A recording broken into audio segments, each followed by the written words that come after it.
Sky News at 12. These are our top stories this lunchtime. An accident in treacherous conditions closes the M1. Thousands of homes left without power after overnight snowstorms. We'll have all the latest for you as the wintry weather returns to the UK for a slightly delayed White Christmas. In America, a Pennsylvanian city is buried under 5 feet of snow as a storm breaks all records. The race to evacuate the sick from the Syrian capital Damascus now under siege for 4 years. Grenfell Towers management firm admits it can't deliver services effectively and hands control back to the council. And Rihanna calls for an end to gun violence as her cousin is killed in a Barbados shooting. Hello there, good afternoon. A blast of wintry weather is causing treacherous driving conditions, travel disruption and freezing temperatures across Britain. On the day millions of families head home from the holidays or back to work, the country was hit with snow, heavy rain and ice. And for those opting to stay indoors, 13,000 homes in the West Midlands are still without power. Snow making driving conditions hazardous in many areas. The M1 and M5 motorways in particular have been experiencing long delays. Highways England are advising people stuck in traffic to stay with their vehicles, put the heaters on and wrap up where possible, adding that it was doing all it could to, quote, get vehicles cleared and to get you moving. This was the scene on the M1 southbound before daybreak in Leicestershire early this morning. A lorry jackknifing in the snowy conditions. Leicestershire police told Sky News they believe the accident near junction 19 was caused by the weather. Passengers travelling to and from Stansted Airport are being warned to expect delays and possible cancellations because of sleet and snow. Luton Airport similarly also warning of possible delays because of the weather. It's a rapidly evolving picture. We'll take you through the details as we currently see them. The Met Office has updated its advice for England and Wales. There are yellow warnings in place for rain and ice across the Midlands and southern England and the north of Scotland. Journeys by road, rail and air could be affected. The advice, as ever, is to check before travelling. There are now 9 flood warnings from the Environment Agency, meaning immediate action is required, and 100 flood alerts across England and Wales. Actually, that number is going down fairly steadily. Sky's West of England correspondent Rebecca Williams is in Marshfield in South Gloucestershire. Rebecca, a very good afternoon to you. What's the picture there today? It's a very snowy one. It looks a bit like a winter wonderland. Beautiful village here, and many people making the most of the snow. Lots of people got the day off and they're going down to toboggan on the local hills. Lots of people out walking their dogs and saying that they don't get a lot of snow here, so they're just enjoying it really. But of course, as you were painting, there is a negative picture as well, because lots of people are struggling to get out of their houses. They're stranded. This is an area no stranger to snow. We had it just a few weeks ago very heavily, and in Exmoor, South Wales and the Cotswolds, 7 centimetres has been recorded overnight. But in the morning rush hour, for those of us who are back at work, it was pretty tricky driving conditions on the roads because a lot of them hadn't been gritted, especially the more minor roads, and there was a lot of delays on the M1.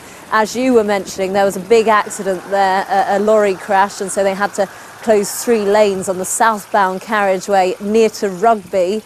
So there are problems, and so many people without heating or electricity. This village was certainly affected.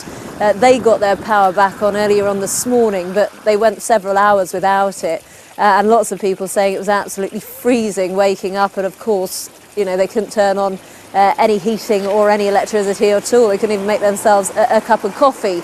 So there is a big impact on people, especially if they're travelling, people going abroad. They've been warned at Birmingham Airport to check the details before they fly, because there could be disruption there. But like I say, the majority of people enjoying the snow, and certainly some of Britain's best known beauty spots like the Lake District. We've seen fantastic drone footage from there. Looks absolutely stunning. And as you can see in this village, it's a bit of a picture postcard really. Some drone pictures from the Lake District there to illustrate the point. Rebecca, thanks very much indeed. The weather's expected to improve through today, but there could be more rain and wind to come over the weekend, raising the risk of flooding as well. Our weather presenter Isabel Lang has an extended forecast for us now. Well, the depression that's brought us the bad weather is clearing through slowly. It's a weakening feature as well, so conditions will slowly improve as we head through the afternoon. But we've still got strong winds to contend with for the next hour or so across East Anglia, down into Essex and Kent. And as you can see, still a wintry mix of weather as well. But it is mostly sleet and hill snow. Still quite a bit of wet weather expected, but it's cold with that wind, gusts too, around 50 miles an hour. Elsewhere, it's an improving picture, brightening skies from the west and just a few showers expected draped around the coasts. And tonight, similar actually, with many inland areas crisp and cold with a widespread frost and the chance of some icy patches as well. But thankfully, the promise of a lot more sunshine and dry weather on Thursday. Now, after that, we'll have to keep an eye on developments across the Atlantic. It looks as though we'll see much more disturbed weather running in from the west, bringing, well, the first sign of rain to the southwest late on Thursday. Then more active features run their way northeastwards as we head through this coming weekend. At times, gales, possibly severe gale force winds, so there could be warnings issued for wind strength, and we could also see warnings issued for rain as well. And it could be that we see some quite heavy rain, particularly across more southern and western areas. So a lot to keep an eye on as we close 2017. Often windy, often wet, but at least temperatures will pick up again. Isabel Lang there. Now, a white Christmas turned into a white out for the residents of the American town of Erie in Pennsylvania. More than 4 feet of snow fell over Christmas Day and Boxing Day. It's said to be the greatest two-day snowfall in the town's history and left roads, pavements, cars, even pets completely snowed under. The local authorities have declared a state of emergency. Sky's Sarah Hadjibi-Gary reports now. Forget defrosting, they were forced to shovel cars out of the snow in Erie, Pennsylvania. The town received a record 1.3 metres of snowfall in less than 36 hours, and they're bracing themselves for more. I'm used to snow. I've been born and raised here, but not this much in one day. The 30 hours, 53 inches, and here it comes again. And they said this storm isn't over till tomorrow afternoon, so I can only imagine what we'll get again tonight. A Christmas storm dumped a thick blanket of snow, burying homes, cars and gardens. You can't even tell how bad it is, I don't think. It caused travel chaos, with roads made dangerous and often impassable. This JetBlue Airways passenger plane skidded off an icy runway after landing in Boston. Forecasters are warning of dangerous sub-zero wind chills for all of North Dakota, as well as swathes of South Dakota, Minnesota, Iowa, Michigan and Indiana, with concerns frostbite is possible with as little as just 30 minutes of exposure. Despite the inconvenience, some tried to embrace the novelty of this winter wonderland. All I could do was laugh.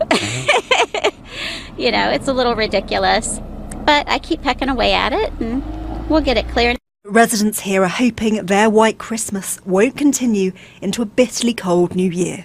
Sarah Hadjibi-Gary, Sky News.